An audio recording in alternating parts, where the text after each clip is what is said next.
Welcome back. Let me get back to retired Group Captain Sadeeq Shehu, who is a peace, conflict and security consultant still via Skype from Germany.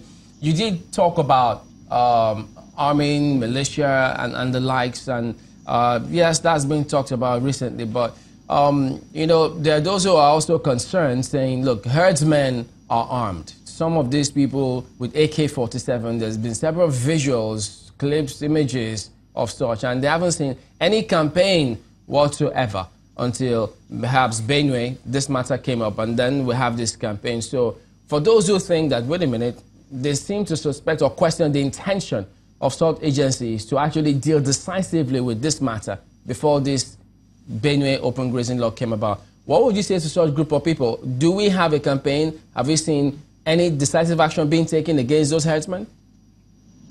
Now, the Firearms Act of 1959, Part 1, listed what is prohibited arms.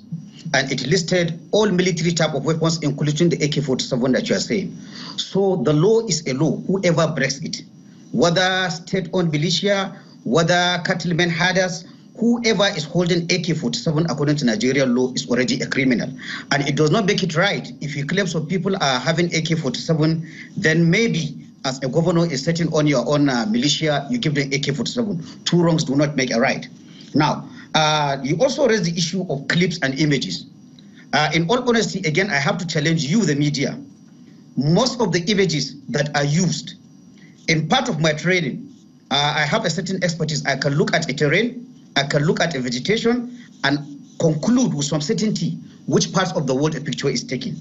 While there is no denying the fact that we have armed Fulani men, criminals I would call them, 95% of the pictures and video clips being used by the Nigerian media are not even taken from Nigeria.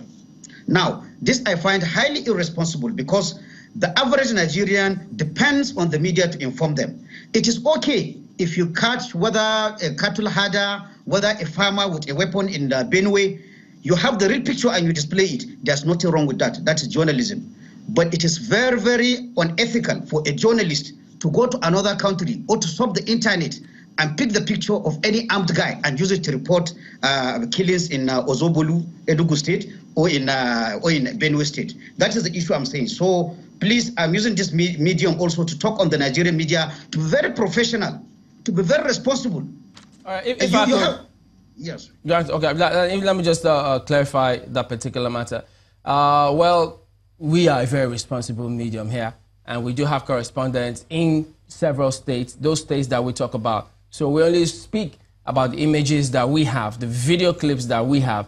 I do not know about the 95% you talk about. Maybe you're comparing social media with mainstream media such as ours, but we speak on the matters that we have. And secondly, maybe I should also speak, I'm not in any way and will never justify anyone bearing arms or breaking the law.